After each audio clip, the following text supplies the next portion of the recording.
왜 사랑해야 할 형제자매와 마음이 안 맞을까요? 왜 하필 교회에서 이런 일이 생길까요? 왜 예배드리러 온 곳에서 마음이 상할까요? 왜 하나님을 섬기는 곳에서 오히려 더 힘들어질까요? 여러분도 그런 분이 계시지 않나요? 교회만 가면 떠오르는 그 얼굴이 있으신가요? 그분 때문에 예배에 집중이 안 되신 적 있으시죠? 심지어 교회 가기 싫어진 적도 있으시지 않나요? 그분이 안 계셨으면 좋겠다고 생각해 본 적은 없으신가요? 이런 마음을 품고 있는 자신이 너무 못된 것 같아서 더 괴로우셨지 않나요? 세상은 이렇게 말합니다. 싫으면 피하라. 맞지 않으면 멀리하라. 굳이 힘들게 살 필요 없다. 다른 교회로 옮겨라. 하지만 하나님은 정반대로 말씀하십니다. 원수까지도 사랑하라. 미워하는 자를 위해 기도하라. 70번씩 7번이라도 용서하라. 서로 사랑하라. 교회는 완전한 사람들이 모이는 곳이 아니라 부족한 사람들이 함께 모여서 서로 사랑하고 용서하며 성장해가는 곳입니다. 세상의 논리는 회피와 단절입니다. 하나님의 논리는 사랑과 화해입니다. 세상은 내 기분을 중심으로 판단하라고 합니다. 하나님은 그분의 말씀을 중심으로 행하라고 하십니다. 세상은 내 마음이 편한 게 최고야 라고 속삭입니다. 하나님은 내 말씀대로 행하는 것이 복이다 라고 선포하십니다. 오늘 저는 여러분과 함께 이 문제에 대한 하나님의 완벽한 해답을 나누고 싶습니다. 교회에서 마음에 안 드는 사람이 있을 때 우리가 어떤 마음으로 기도해야 하는지 7가지 성경적 원리를 통해 말씀드리겠습니다. 이 기도들이 여러분의 마음을 치유하고 그 관계를 회복시키며 더 나아가 여러분의 영적 성숙을 이끌어낼 것입니다. 지금부터 함께 하나님의 놀라운 지혜를 발견해 보시겠습니까? 첫 번째, 내 마음을 먼저 돌아보는 기도. 교회에서 마음에 안 드는 사람이 있을 때 우리가 가장 먼저 해야 할 일이 있습니다. 그것은 상대방을 바꾸려고 하는 것이 아닙니다. 하나님께 그 사람을 어떻게 해달라고 요구하는 것도 아닙니다. 가장 먼저 해야 할 일은 내 마음을 돌아보는 것입니다. 왜 나는 저 사람이 그렇게 싫을까? 혹시 내 마음에 교만이나 판단이 자리 잡고 있는 것은 아닐까? 내가 먼저 사랑하지 못하고 있는 것은 아닐까? 마태복음 7장 3절에서 예수님은 이렇게 말씀하셨습니다. 어찌하여 형제의 눈 속에 있는 티는 보고 내 눈 속에 있는 들보는 깨닫지 못하느냐? 이 말씀이 우리에게 주는 의미는 명확합니다. 다른 사람의 문제를 지적하기 전에 먼저 내 마음의 문제를 살펴보라는 것입니다. 상대방의 잘못된 행동이나 말이 나를 힘들게 할 때 그것에만 집중하지 말고 내 반응과 내 마음의 상태를 먼저 점검해 보라는 뜻입니다. 우리가 다른 사람을 미워하거나 싫어할 때 그 뒤에는 보통 상처받은 자존심이나 인정받고 싶은 욕구 또는 내 기대에 맞지 않는 상대방에 대한 실망이 숨어 있습니다. 현실에서 이런 기도가 어떤 변화를 가져오는지 한 성도님의 이야기를 들려드리겠습니다. 김영희 집사님 58세, 부산은 같은 구역에 계신 박순자 권사님 62세 때문에 정말 힘들어 하셨습니다. 박 권사님은 매번 구역 예배 때마다 김 집사님의 기도나 간증에 대해 그건 좀 아닌 것 같은데 라는 식으로 반박하거나 비판하셨습니다. 김 집사님은 처음에는 참으려고 했지만 6개월이 지나자 박 권사님만 보면 속이 뒤틀리고 구역 예배에 나가기 싫어졌습니다. 어느 날 김 집사님은 더 이상 참을 수 없어서 목사님께 상담을 요청했습니다. 목사님, 박 권사님이 저를 너무 힘들게 해요. 제가 뭔가 말하면 항상 반대만 하시고 제 말을 무시하세요. 그때 목사님이 김 집사님께 이런 질문을 하셨습니다. 집사님, 혹시 박 권사님이 그런 말을 하실 때 집사님의 마음에 어떤 일이 일어나는지 살펴보신 적 있나요? 김 집사님은 처음에는 그 질문의 의미를 이해하지 못했습니다. 하지만 목사님의 권유로 일주일 동안 기도하며 자신의 마음을 살펴보기 시작했습니다. 그러자 놀라운 사실을 발견하게 되었습니다. 박 권사님의 말에 상처받는 진짜 이유는 박 권사님이 잘못해서가 아니라 자신이 인정받고 싶어하는 마음이 강했기 때문이었습니다. 김 집사님은 어릴 때부터 형들에게 항상 무시당하며 자랐고 자신의 의견이 받아들여지지 않으면 깊이 상처받는 성향이 있었습니다. 박 권사님의 반박은 그 어린 시절의 상처를 건드리고 있었던 것입니다. 이 사실을 깨닫고 김 집사님은 눈물로 기도했습니다. 하나님, 저는 박 권사님이 문제라고 생각했는데 정작 문제는 인정받고 싶어하는 제 마음이었습니다. 제가 먼저 변화되게 해주세요. 그 후부터 김 집사님은 박 권사님을 보는 시각이 완전히 달라졌습니다. 박 권사님의 반박이 자신을 공격하는 것이 아니라 더 깊이 생각해보라는 조언으로 들리기 시작했습니다. 한 달 후, 김 집사님은 박 권사님께 먼저 다가가서 이렇게 말씀드렸습니다. 권사님, 그동안 권사님의 조언을 제대로 받아들이지 못해서 죄송했어요. 앞으로는 권사님의 말씀을 더 겸손하게 들어보겠습니다. 놀랍게도 박 권사님도 눈물을 흘리며 대답하셨습니다. 집사님, 저도 미안해요. 제가 너무 직설적으로 말해서 상처를 드린 것 같아요. 앞으로는 더 부드럽게 말하겠습니다. 지금 두 분은 서로를 위해 기도하는 기도 동역자가 되었습니다. 사랑하는 여러분, 지금 저와 함께 이렇게 기도해 보시겠습니까? 하나님 아버지, 교회에서 마음에 안 드는 분이 있을 때마다 상대방부터 보려고 했던 저를 용서해 주세요. 이제 제 마음을 먼저 살펴보고 제 안에 있는 교만과 판단과 상처받은 자존심을 발견하게 해주세요. 상대방을 미워하는 마음이 아니라 저를 돌아보는 마음을 주시고 겸손하게 제 부족함을 인정할 수 있는 용기를 주세요. 제가 먼저 변화되어 그분과의 관계가 회복되게 하소서. 예수님의 이름으로 기도합니다. 아멘. 이 기도가 여러분의 마음에 진정한 평안을 가져다 줄 것입니다. 그리고 상대방을 바라보는 시각도 완전히 달라질 것입니다. 두 번째, 그 사람의 상처를 이해하려는 기도. 교회에서 마음에 안 드는 사람이 있을 때 우리는 보통 그 사람의 행동이나 말에만 집중합니다. 저 사람은 왜 저렇게 말할까? 저 사람은 왜 저렇게 행동할까? 하지만 우리가 놓치는 중요한 사실이 있습니다. 모든 사람의 말과 행동 뒤에는 그 사람만의 이야기가 있다는 것입니다. 상처가 있고 아픔이 있고 어려움이 있습니다. 때로는 그 상처가 너무 깊어서 자신도 모르게 다른 사람을 힘들게 만드는 말이나 행동을 하게 됩니다. 누가복음 6장 37절에서 예수님은 이렇게 말씀하셨습니다. 비판하지 말라 그리하면 너희가 비판을 받지 않을 것이요. 정죄하지 말라 그리하면 너희가 정죄를 받지 않을 것이요. 용서하라 그리하면 너희가 용서를 받을 것이니. 이 말씀은 단순히 비판하지 말라는 것이 아닙니다. 상대방의 행동 뒤에 숨겨진 마음과 상황을 이해하려고 노력하라는 뜻입니다. 그 사람이 왜 그런 말을 하는지, 왜 그런 행동을 하는지, 그 배경을 알려고 하면 우리의 마음도 달라집니다. 비판과 정죄 대신 이해와 긍휼의 마음이 생기게 됩니다. 이런 기도가 실제로 얼마나 큰 변화를 가져오는지 한 권사님의 놀라운 간증을 들려드리겠습니다. 이미숙 권사님 54세, 대구은 같은 성가대에서 활동하는 정말래 집사님 48세 때문에 매주 스트레스를 받고 계셨습니다.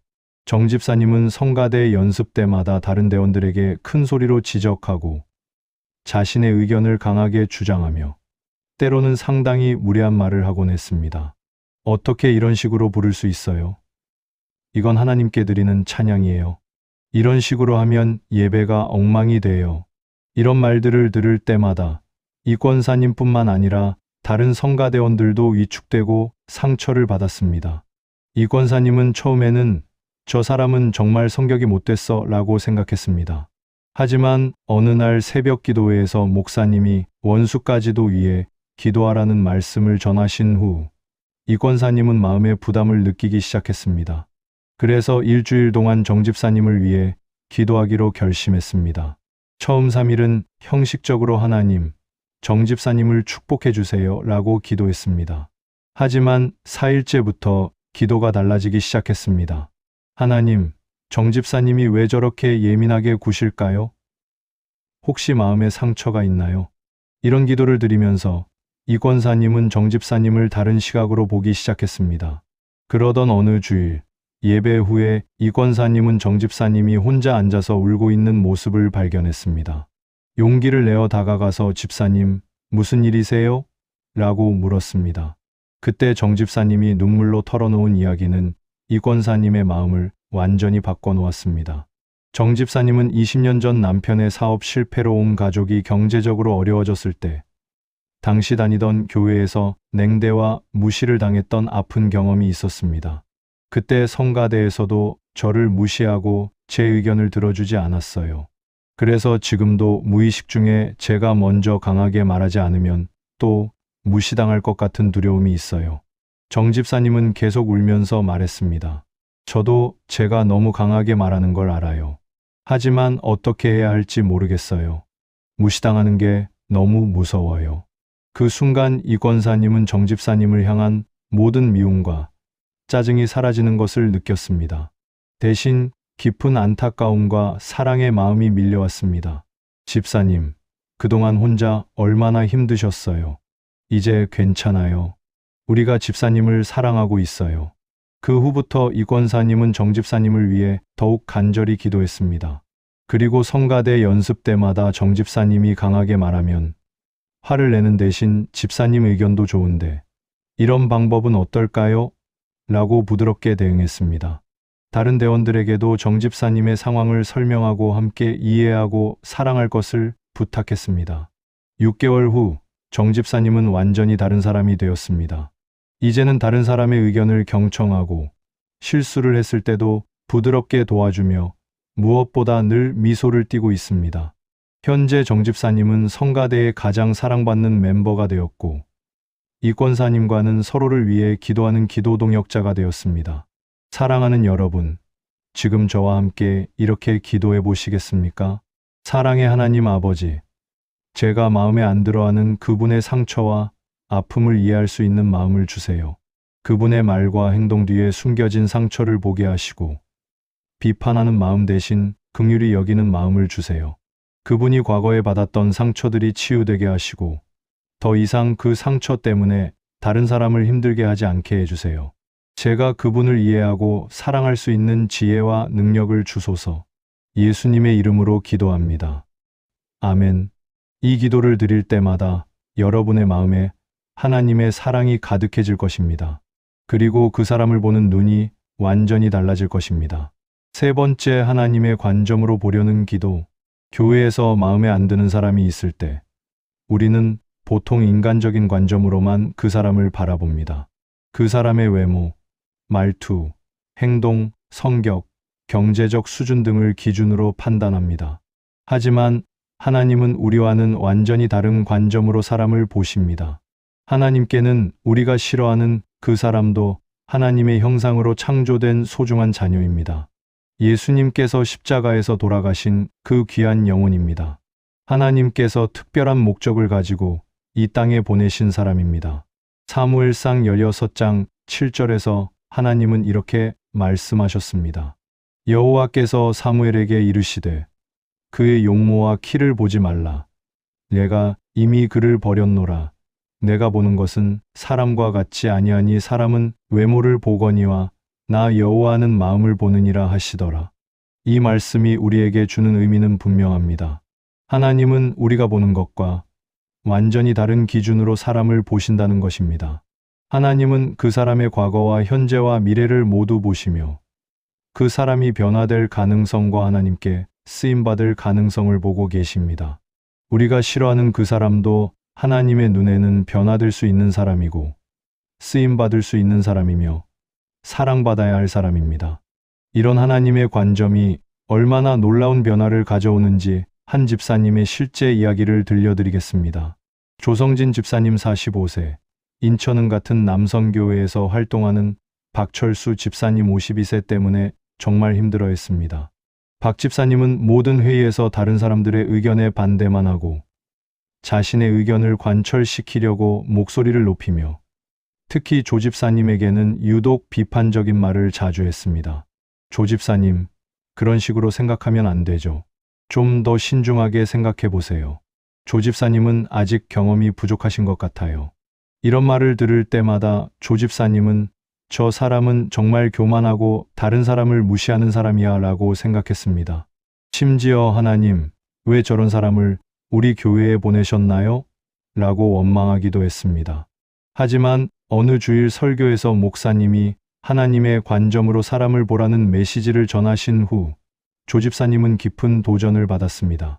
그래서 일주일 동안 박 집사님을 위해 기도하면서 하나님, 박 집사님을 하나님의 관점으로 보게 해주세요 라고 간구했습니다. 기도 3일째 되는 날, 조 집사님은 성경을 읽다가 갑자기 이런 생각이 들었습니다. 하나님께서는 박 집사님을 어떻게 보고 계실까? 그 순간 조 집사님의 마음에 이상한 평안과 함께 박 집사님에 대한 새로운 생각들이 떠올랐습니다. 박 집사님이 반대 의견을 내는 것은 무작정 반대하는 것이 아니라 더 좋은 결과를 위해 신중하게 검토하자는 의미일 수도 있겠다. 박 집사님이 조 집사님에게 비판적인 말을 하는 것도 혹시 조 집사님이 더 성장하기를 바라는 마음에서 나온 것일 수도 있겠다. 그리고 무엇보다 박 집사님도 하나님께서 사랑하시는 소중한 자녀이고 예수님께서 십자가에서 돌아가신 그 귀한 영혼이라는 생각이 들었습니다.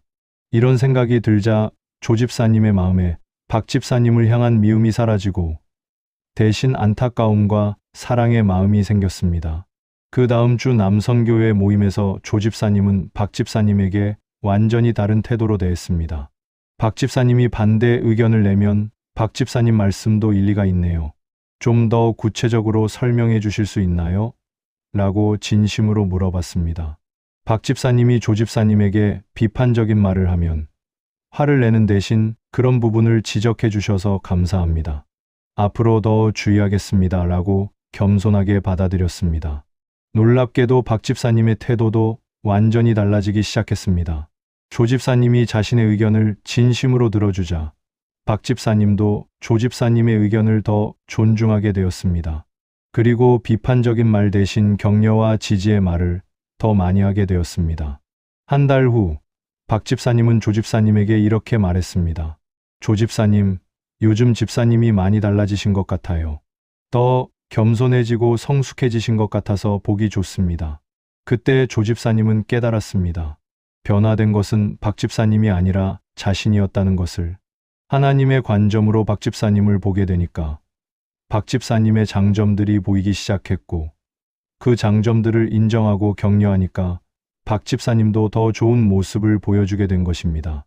현재 두 분은 남선교회에서 가장 호흡이 잘 맞는 동역자가 되었고 서로의 가정을 위해 기도하는 기도 동역자가 되었습니다. 조 집사님은 이렇게 간증합니다. 제가 박 집사님을 인간적인 관점으로 볼 때는 단점만 보였는데 하나님의 관점으로 보니까 장점들이 보이기 시작했어요. 그리고 그 장점들을 인정하고 격려하니까 정말로 그런 장점들이 더 많이 나타나게 되었어요. 사랑하는 여러분, 지금 저와 함께 이렇게 기도해 보시겠습니까? 전능하신 하나님 아버지, 제가 마음에 안 들어하는 그분을 하나님의 관점으로 볼 수 있게 해주세요. 제 인간적인 기준과 편견을 내려놓고 하나님께서 그분을 어떻게 보고 계신지 알게 하소서. 그분도 하나님의 형상으로 창조된 소중한 자녀이고 예수님께서 십자가에서 돌아가신 귀한 영혼임을 기억하게 하소서. 그분의 장점과 가능성을 보게 하시고 그것을 인정하고 격려할 수 있는 마음을 주세요. 하나님의 사랑으로 그분을 바라볼 수 있게 하소서. 예수님의 이름으로 기도합니다. 아멘. 이 기도를 드릴 때마다 여러분의 시각이 하나님의 시각으로 바뀔 것입니다. 그리고 그 사람의 숨겨진 장점들이 보이기 시작할 것입니다. 네 번째, 그 사람의 유익을 구하는 기도. 교회에서 마음에 안 드는 사람이 있을 때 우리의 자연스러운 반응은 그 사람이 우리를 힘들게 하지 않았으면 좋겠다고 생각하는 것입니다. 심한 경우에는 그 사람이 교회를 떠났으면 좋겠다고 생각하기도 합니다. 하지만 예수님은 우리에게 완전히 다른 차원의 사랑을 가르쳐 주셨습니다. 미워하는 사람의 유익을 위해 기도하라고 하셨습니다. 그 사람이 복을 받고 은혜 받고 잘 되기를 간구하라고 하셨습니다. 마태복음 5장 44절에서 예수님은 이렇게 말씀하셨습니다. 나는 너희에게 이르노니 너희 원수를 사랑하며 너희를 박해하는 자를 위하여 기도하라. 이 말씀은 단순히 원수를 미워하지 말라는 소극적인 명령이 아닙니다. 적극적으로 그들의 유익을 위해 기도하라는 적극적인 명령입니다. 그들이 하나님의 은혜를 받고 축복을 받고 문제가 해결되고 가정이 행복해지기를 간구하라는 것입니다. 이것은 인간적으로는 절대 불가능한 사랑입니다. 하지만 하나님의 은혜와 성령의 도우심이 있을 때 가능해지는 사랑입니다. 그리고 이런 기도를 드릴 때 가장 큰 변화를 경험하는 사람은 바로 기도하는 우리 자신입니다. 이런 기도가 얼마나 놀라운 결과를 가져오는지 한 권사님의 감동적인 간증을 들려드리겠습니다. 한정숙 권사님 61세, 광주음 같은 여전도회에서 활동하는 김영란 집사님 56세 때문에 몇 년 동안 고생했습니다. 김 집사님은 여전도회 모임에서 항상 한 권사님과 반대되는 의견을 내고 한 권사님이 제안하는 모든 일에 대해 그건 현실적이지 않아요. 비용이 너무 많이 들어요. 시간이 너무 많이 걸려요 라며 부정적인 반응을 보였습니다. 한 권사님은 처음에는 저 사람은 왜 맨날 반대만 할까? 라고 생각했습니다. 하지만 시간이 갈수록 김 집사님에 대한 미움이 커져서 결국 여전도회 모임에 나가는 것조차 부담스러워졌습니다. 어느 날 한 권사님은 새벽 기도회에서 원수를 위해 기도하라는 말씀을 듣고 큰 도전을 받았습니다. 하지만 솔직히 김 집사님을 위해 기도한다는 것이 마음에서는 전혀 내키지 않았습니다. 하나님, 저는 정말 김 집사님을 위해 기도하고 싶지 않아요. 하지만 주님의 말씀이니까 순종하겠습니다. 이렇게 시작한 기도였습니다. 처음 일주일은 형식적으로 하나님, 김 집사님을 축복해 주세요 라고만 기도했습니다. 하지만 두 번째 주부터는 조금 더 구체적으로 기도하기 시작했습니다. 하나님, 김 집사님의 가정에 평안을 주시고 건강을 지켜주시고 경제적인 어려움이 있다면 해결해 주세요. 세 번째 주에는 더욱 구체적으로 기도했습니다. 하나님, 김 집사님이 하나님과 더 가까워지게 해주시고 말씀을 통해 은혜 받게 해주시고 성령의 충만함을 경험하게 해주세요. 놀라운 일이 일어났습니다. 김 집사님을 위해 기도하면 할수록 한 권사님의 마음에서 미움이 사라지고 대신 사랑과 관심이 생기기 시작했던 것입니다. 한 달 후, 한 권사님은 김 집사님이 왜 그렇게 부정적인 반응을 보이는지 궁금해졌습니다. 그래서 여전도회 모임 후에 김 집사님께 커피를 한 잔 대접하며 개인적인 대화를 나누어 보기로 했습니다. 집사님, 그동안 우리가 제안하는 일들에 대해 항상 걱정을 많이 하시는데 혹시 특별한 이유가 있나요? 그때 김 집사님이 눈물로 털어놓은 이야기는 한 권사님의 마음을 완전히 녹여버렸습니다. 김 집사님은 몇 년 전 남편의 사업이 실패해서 거액의 빚을 지게 되었고 지금도 그 빚을 갚기 위해 가족들이 매우 어렵게 살고 있다고 했습니다. 권사님, 저는 돈과 관련된 일이라면 너무 민감해져요. 우리 가정이 경제적으로 어려우니까 교회에서도 돈이 드는 일이 있으면 자꾸 걱정이 돼요. 그래서 무의식적으로 반대하게 되는 것 같아요. 그 순간 한 권사님은 김 집사님을 완전히 이해하게 되었습니다. 김 집사님의 반대는 악의가 아니라 경제적 어려움에서 오는 불안감 때문이었던 것입니다. 그 후부터 한 권사님은 김 집사님을 위해 더욱 간절히 기도했습니다. 특히 김 집사님 가정의 경제적 어려움이 해결되도록 매일 기도했습니다. 그리고 여전도회에서 새로운 사업을 계획할 때마다 김 집사님의 형편을 먼저 고려해서 비용이 많이 들지 않는 방법들을 제안했습니다. 6개월 후 놀라운 일이 일어났습니다. 김 집사님의 남편이 새로운 일자리를 구하게 되었고 생각보다 빨리 빚을 정리할 수 있는 길이 열렸습니다. 김 집사님은 한 권사님에게 눈물로 감사를 표했습니다. 권사님, 제가 그동안 너무 부정적이었는데도 권사님이 저를 이해해 주시고 배려해 주셔서 정말 감사해요. 그리고 무엇보다 권사님이 저희 가정을 위해 기도해 주신 것을 느껴요. 지금 두 분은 여전도회에서 가장 협력이 잘 되는 동역자가 되었고 서로의 가정을 위해 기도하는 기도 동역자가 되었습니다. 한 권사님은 이렇게 간증합니다. 김 집사님을 위해 기도하면서 제 마음이 먼저 변했어요. 미워하는 마음이 사라지고 대신 사랑하는 마음이 생겼어요. 그리고 그 사람의 유익을 진심으로 구하게 되니까 그 사람도 변하고 상황도 변했어요. 사랑하는 여러분, 지금 저와 함께 이렇게 기도해 보시겠습니까? 자비로우신 하나님 아버지, 제가 마음에 안 들어하는 그분의 유익을 위해 기도할 수 있는 마음을 주세요. 그분의 가정에 평안과 기쁨이 넘치게 하시고 건강을 지켜주시며 경제적 어려움이 있다면 해결해 주세요. 그분이 하나님과 더 가까워지게 하시고 말씀을 통해 은혜 받게 하시며 성령의 충만함을 경험하게 해주세요. 그분의 모든 문제와 고민이 해결되게 하시고 하나님의 축복이 그분의 삶에 충만하게 하소서. 제가 진심으로 그분을 사랑하고 그분의 유익을 구할 수 있게 하소서. 예수님의 이름으로 기도합니다. 아멘. 이 기도를 드릴 때마다 여러분의 마음에 하나님의 사랑이 넘칠 것입니다. 그리고 그 사람과의 관계가 회복될 뿐만 아니라 그 사람의 삶에도 실제적인 변화가 일어날 것입니다. 5번째, 내가 먼저 사랑하겠다고 다짐하는 기도. 교회에서 마음에 안 드는 사람이 있을 때 우리는 보통 상대방이 먼저 변하기를 기다립니다. 저 사람이 먼저 사과하면 용서해 줄게.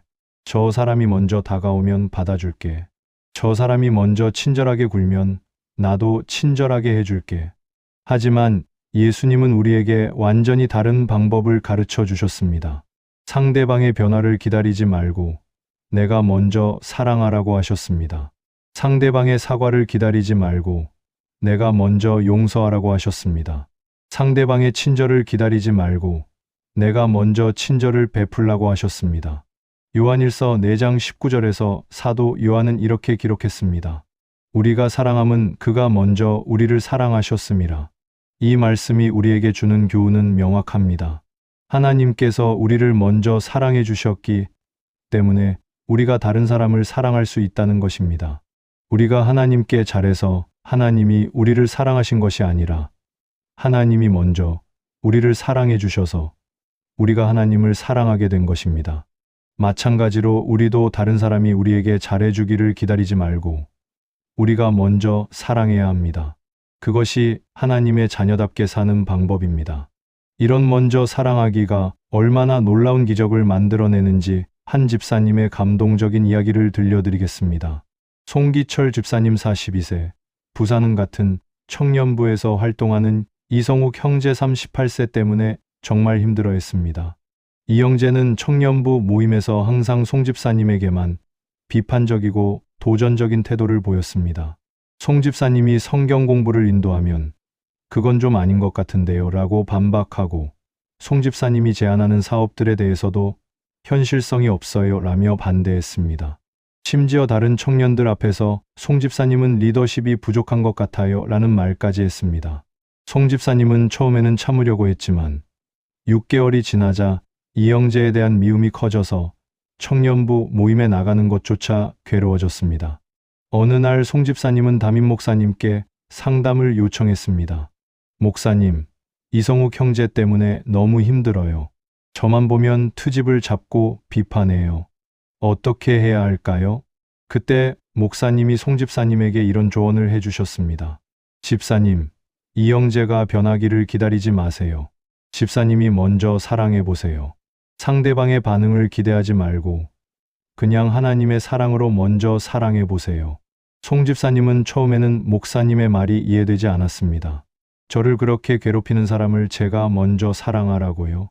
하지만 기도하면서 성경을 읽다가 원수를 사랑하라는 예수님의 말씀을 보고 마음에 도전이 왔습니다.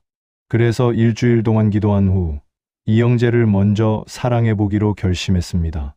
먼저 송 집사님은 이 형제를 위해 매일 기도하기 시작했습니다. 그리고 청년부 모임에서 이 형제가 비판적인 말을 해도 화를 내는 대신 형제님 의견 감사합니다. 다시 한번 생각해 보겠습니다. 라고 대답했습니다. 이 형제가 반대 의견을 내면 형제님 말씀도 일리가 있네요. 구체적으로 어떤 방법이 좋을까요? 라고 물어봤습니다.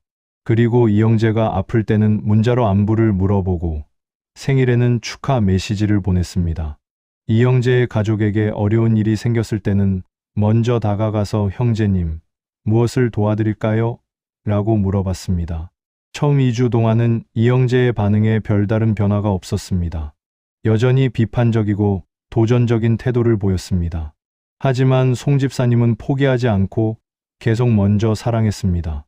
한 달이 지나자 이 형제의 태도에 조금씩 변화가 보이기 시작했습니다.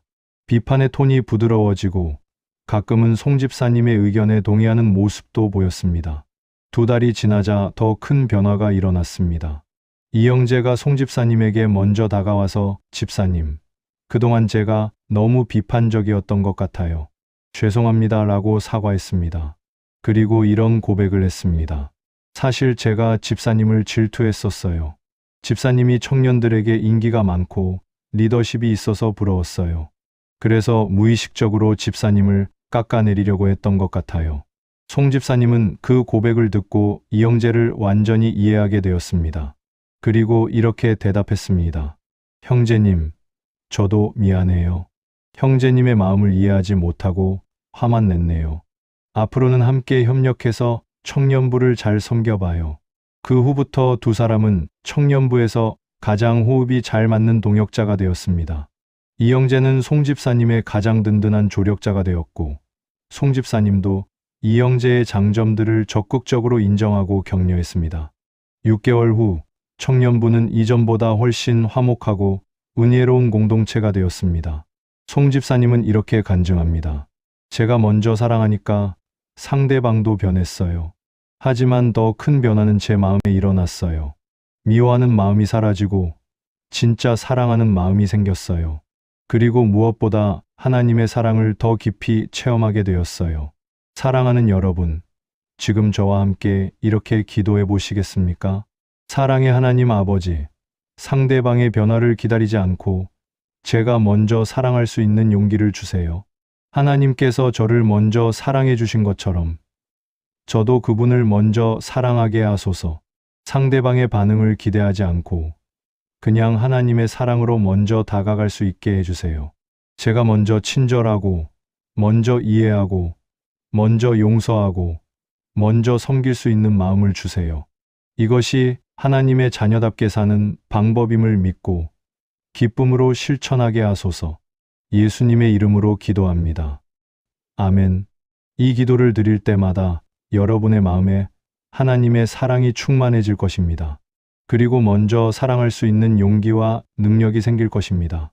6번째, 하나님께서 이 관계를 통해 나를 성숙시키시는 목적을 깨닫는 기도. 교회에서 마음에 안 드는 사람이 있을 때 우리는 보통 왜 하필 저런 사람이 우리 교회에 있을까? 하나님께서 왜 저런 사람을 보내셨을까?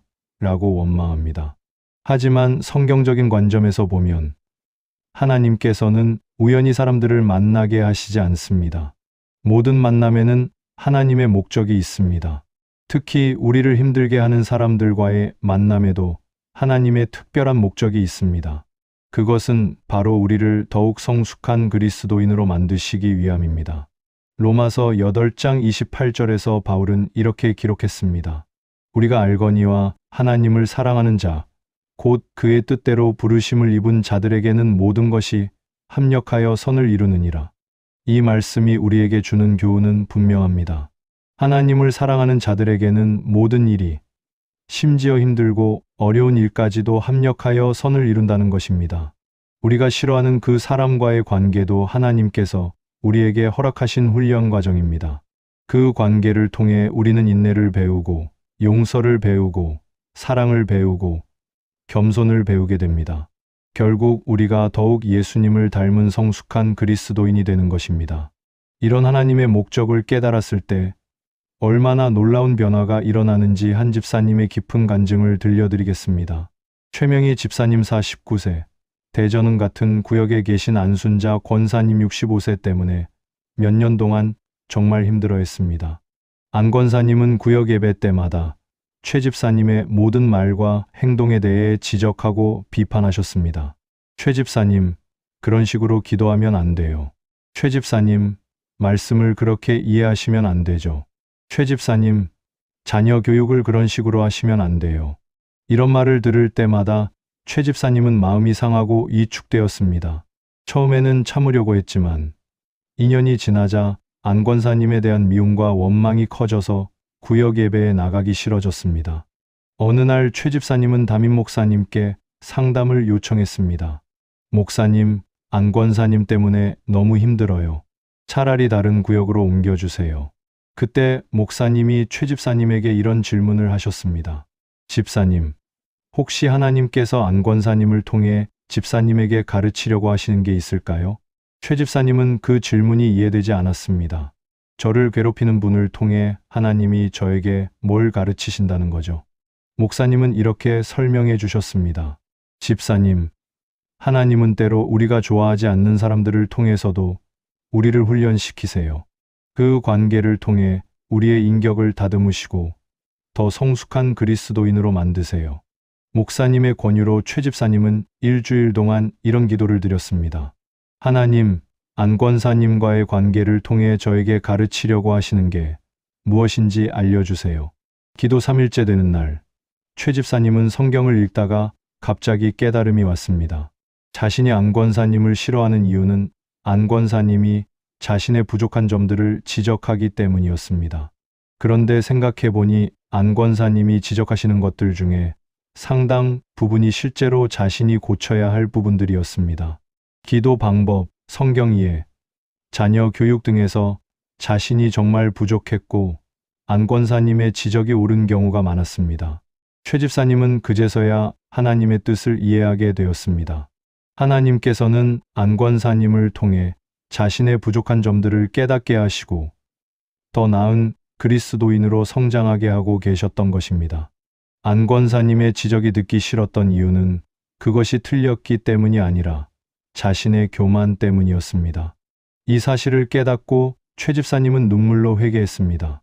하나님, 제가 안 권사님을 통해 주시는 교훈을 받아들이지 않고 오히려 미워했습니다. 용서해 주세요. 그 후부터 최 집사님은 안 권사님을 완전히 다른 시각으로 보게 되었습니다. 안 권사님의 지적을 비판으로 받아들이지 않고 자신을 성장시켜주는 조언으로 받아들였습니다. 구역 예배에서 안 권사님이 지적하시면 권사님, 조언해 주셔서 감사합니다. 그 부분을 더 공부해 보겠습니다. 라고 겸손하게 대답했습니다. 6개월 후 최 집사님은 놀라운 변화를 경험했습니다. 기도 생활이 깊어졌고 성경 이해가 풍성해졌으며 자녀들과의 관계도 훨씬 좋아졌습니다. 무엇보다 예전보다 훨씬 겸손하고 온유한 성품을 갖게 되었습니다. 안 권사님도 최 집사님의 변화를 보시고 깊이 감동하셨습니다. 최 집사님, 요즘 집사님이 많이 달라지셨어요. 더 겸손해지시고 성숙해지신 것 같아서 보기 좋아요. 그때 최 집사님은 이렇게 대답했습니다. 권사님, 그동안 권사님의 조언 덕분이에요. 권사님이 저희 부족한 점들을 지적해 주셔서 제가 성장할 수 있었어요. 정말 감사해요. 지금 두 분은 서로를 존경하고 사랑하는 아름다운 관계가 되었습니다. 최 집사님은 이렇게 간증합니다. 안 권사님과의 힘든 관계가 하나님께서 저를 성숙시키시기 위한 과정이었다는 걸 깨달았어요. 그 관계를 통해 제가 얼마나 교만했는지 알게 되었고 겸손을 배우게 되었어요. 지금은 안 권사님께 정말 감사해요. 사랑하는 여러분, 지금 저와 함께 이렇게 기도해 보시겠습니까? 지혜로우신 하나님 아버지, 제가 마음에 안 들어하는 그분과의 관계를 통해 저를 성숙시키려는 하나님의 목적을 깨닫게 해주세요. 그 관계가 우연이 아니라 하나님께서 허락하신 훈련 과정임을 믿게 하소서. 그분을 통해 제가 인내를 배우고 용서를 배우고 사랑을 배우고 겸손을 배우게 하소서. 제 교만을 깨뜨리시고 제 부족함을 깨닫게 하시며 더욱 예수님을 닮은 성품으로 변화시켜 주세요.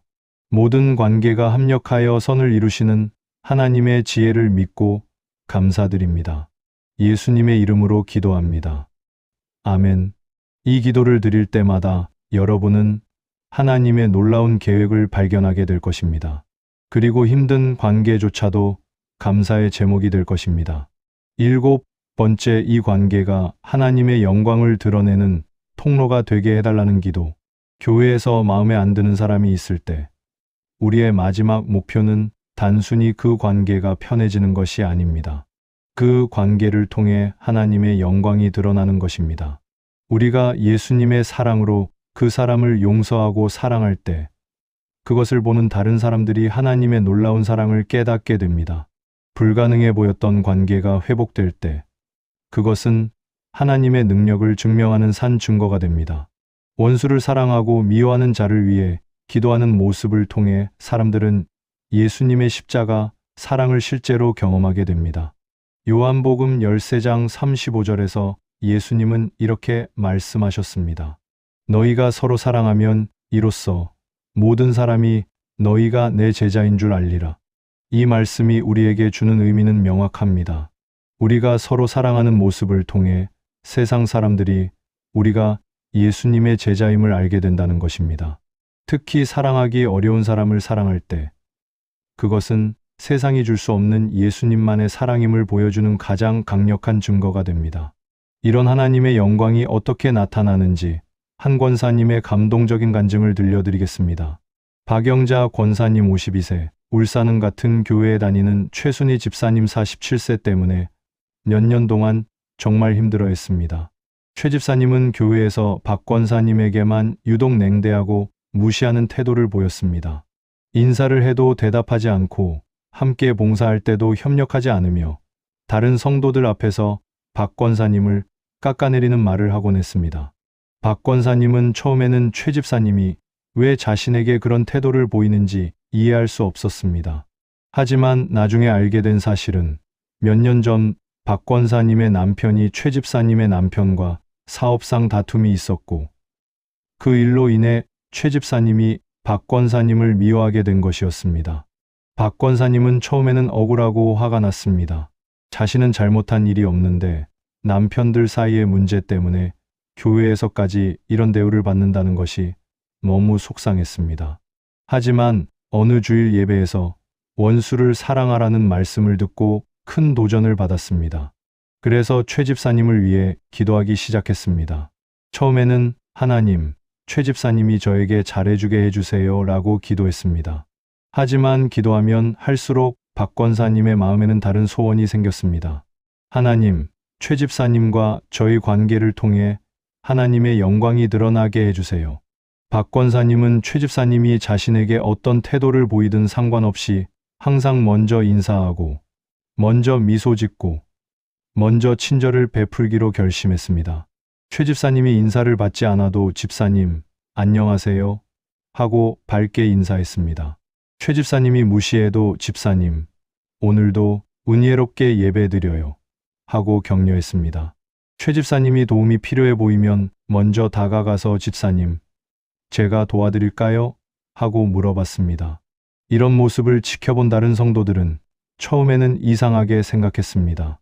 박 권사님, 최 집사님이 저렇게 차갑게 대하는데 왜 그렇게 친절하게 하세요?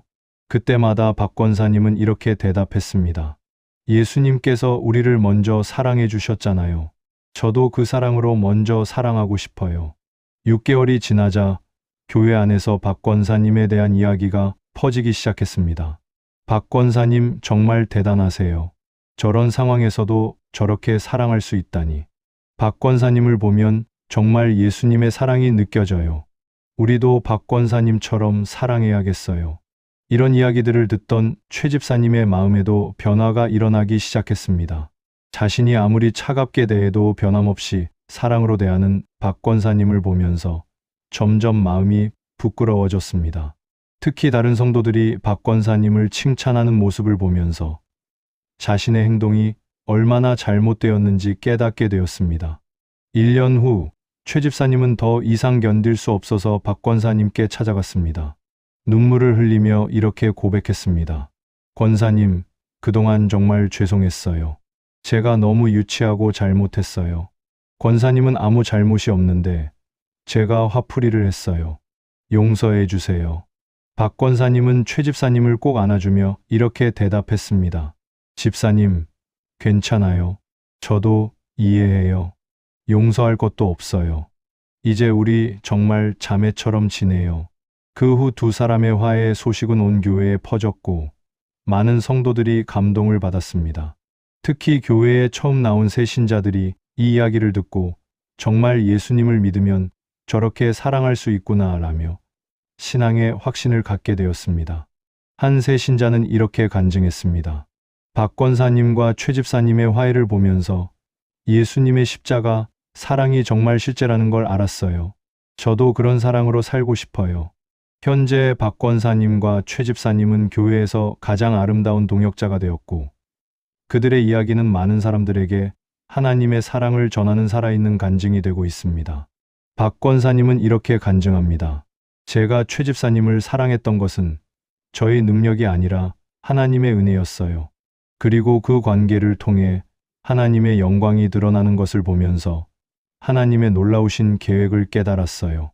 힘든 관계조차도 하나님께서는 영광의 통로로 사용하세요. 사랑하는 여러분, 지금 저와 함께 이렇게 기도해 보시겠습니까? 영광의 하나님 아버지, 제가 마음에 안 들어하는 그분과의 관계가 하나님의 영광을 드러내는 통로가 되게 해주세요. 제가 예수님의 사랑으로 그분을 사랑할 때 그것을 보는 사람들이 하나님의 놀라운 사랑을 깨닫게 하소서. 우리의 화해와 용서를 통해 세상이 줄 수 없는 예수님만의 사랑이 증명되게 하소서. 이 관계를 통해 다른 사람들이 복음의 능력을 경험하고 예수님을 믿게 되는 역사가 일어나게 하소서. 모든 영광을 하나님께만 드리며 이 관계가 하나님께서 기뻐하시는 아름다운 간증이 되게 하소서. 예수님의 이름으로 기도합니다. 아멘. 이 기도를 드릴 때마다 여러분의 관계는 하나님의 영광을 드러내는 놀라운 통로가 될 것입니다. 그리고 그것을 통해 많은 사람들이 하나님의 사랑을 경험하게 될 것입니다. 통합 기도문. 지금까지 나눈 7가지 기도를 하나의 기도로 드리겠습니다. 함께 기도하시겠습니까? 전능하신 하나님 아버지, 오늘 이 시간 교회에서 마음에 안 드는 사람이 있을 때 드려야 할 7가지 기도를 가르쳐 주셔서 감사합니다. 내 마음을 먼저 돌아보게 하시고 그분의 상처를 이해하게 하시며 하나님의 관점으로 보게 하시고 그분의 유익을 구하게 하시며 제가 먼저 사랑하게 하시고 이 관계를 통해 저를 성숙시키시며 하나님의 영광을 드러내는 통로가 되게 하신 주님을 찬양합니다. 저는 고백합니다. 교회에서 마음에 안 드는 분이 있을 때 상대방부터 보려고 했던 제 교만을 회개합니다. 이제 제 마음을 먼저 살펴보고 제 안에 있는 판단과 미움을 내려놓겠습니다. 그분의 말과 행동 뒤에 숨겨진 상처와 아픔을 이해하려고 노력하겠습니다. 하나님의 관점으로 그분을 바라보며 그분도 하나님의 소중한 자녀임을 기억하겠습니다. 그분의 유익을 위해 기도하며 그분이 복받고 은혜 받기를 간구하겠습니다. 상대방의 변화를 기다리지 않고 제가 먼저 사랑하겠습니다. 하나님께서 이 관계를 통해 저를 더욱 성숙한 그리스도인으로 만드시는 목적을 깨닫고 감사하겠습니다. 이 모든 관계가 하나님의 영광을 드러내는 통로가 되기를 간구합니다. 주님, 제가 힘들어하는 그분의 가정에 평안과 기쁨이 넘치게 하시고 건강을 지켜주시며 모든 문제와 어려움이 해결되게 하소서. 그분이 하나님과 더 가까워지게 하시고 말씀을 통해 은혜 받게 하시며 성령의 충만함을 경험하게 해주세요.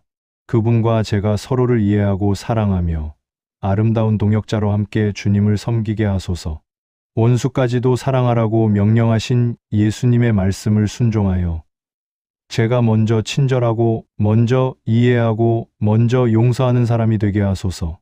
이 관계를 통해 교회가 더욱 화목해지고 다른 성도들도 서로 사랑하는 아름다운 공동체가 되게 하소서. 무엇보다 이 모든 과정을 통해 하나님의 놀라운 사랑이 증명되고 복음의 능력이 나타나며 하나님의 영광이 드러나게 하소서. 이 모든 것이 하나님의 은혜와 능력으로 가능함을 믿고 의지하며 감사드립니다. 살아계신 예수 그리스도의 이름으로 기도합니다. 아멘. 지금까지 교회에서 마음에 안 드는 사람이 있을 때 드려야 할 7가지 기도에 대해 함께 나누었습니다. 첫째, 내 마음을 먼저 돌아보는 기도. 둘째, 그 사람의 상처를 이해하려는 기도. 셋째, 하나님의 관점으로 보려는 기도. 넷째, 그 사람의 유익을 구하는 기도. 다섯째, 내가 먼저 사랑하겠다고 다짐하는 기도. 여섯째, 하나님께서 이 관계를 통해 나를 성숙시키시는 목적을 깨닫는 기도. 일곱째, 이 관계가 하나님의 영광을 드러내는 통로가 되게 해달라는 기도. 이 7가지 기도가 여러분의 마음을 치유하고 그 관계를 회복시키며 더 나아가 여러분을 더욱 성숙한 그리스도인으로 만들어갈 것입니다. 그 과정에서 마음에 안 드는 사람들을 만나는 것은 자연스러운 일입니다. 하지만 그런 만남조차도 하나님의 계획 안에 있고 우리를 더욱 예수님을 닮은 사람으로 만들어 가시는 하나님의 도구입니다. 여러분도 교회에서 마음에 안 드는 분이 계시다면 이 7가지 기도를 실천해 보시기 바랍니다. 좋아요를 눌러주시고 아래 댓글란에 기도로 승리하겠습니다 라고 남겨주세요. 이 말씀이 마음에 닿았다면 더 많은 분들이 함께 은혜 받을 수 있도록 좋아요와 공유 부탁드립니다. 하나님의 사랑이 여러분의 모든 관계를 치유하시고 회복시키시기를 기도합니다. 예수님의 이름으로 축복합니다.